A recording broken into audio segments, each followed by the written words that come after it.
A day in my life as a Pilipina na asa lang sa Diyosawa niyang afam. Charot! Sobrang saya na naman dyan ng mga mosa. Charot lang.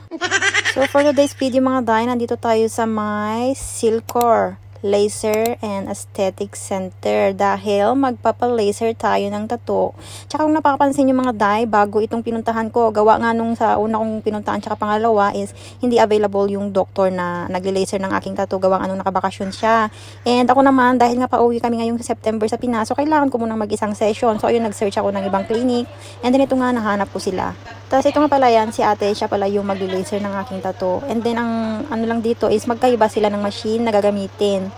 So bali yung gagamitin nilang machine dito ngayon is Medlight C6. And then yung sa una ko is ano ba yung gamit nila doon? Chrome Switch Laser Tattoo Removal. So ayan. So ito nga mga day, sobrang kinakabahan ako dahil nga first time kong magpa-laser ng tattoo ba na walang anesthesia. Kasi doon sa una ko, ano yan, bababaran muna nila ng mga 30 minutes. Sabi ko, hala, ate, kaya ko ba to? Sabi ko, pwede naman natin lagyan anesthesia kasi magtatagal ng mga 30 minutes, sabi niya. Pero sabi ko, okay, sige, Kerry, kaya ko naman siguro. So ayun na, ito na nga, nagulat pa talaga ako sa unang pitik, talagang sobrang sakit. Instead of anesthesia, ayun, pinahawak sa akin ni ate yung cooler para hindi ko ramdam yung init ba na sunugin yung balat. Oh my god, tiis ganda talaga. Kaysa naman mag-antay pa ako ng another 30 minutes, di ba, para sa anesthesia. So ayun, sabi ko, go.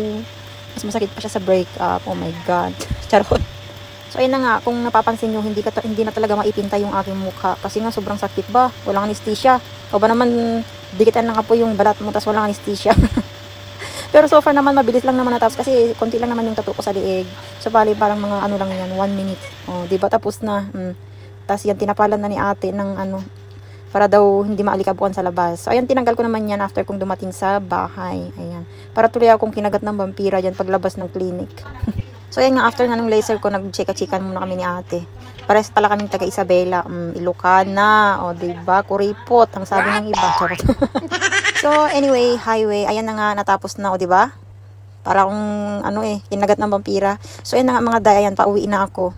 So dito nga pala yung kanilang clinic, dito sa may bandang Khalifa, Abu Dhabi, ayan. So bali, nag-drive pala akong papunta dito mga day, mag-isa lang ako. Kasi si Diyosawa, may iba din siyang appointment para sa kanyang likod, diba? Nagkanya-kanya kami. Sobrang init pa dito mga day. Tapos ayan na nga, ayan, pauwi na ako.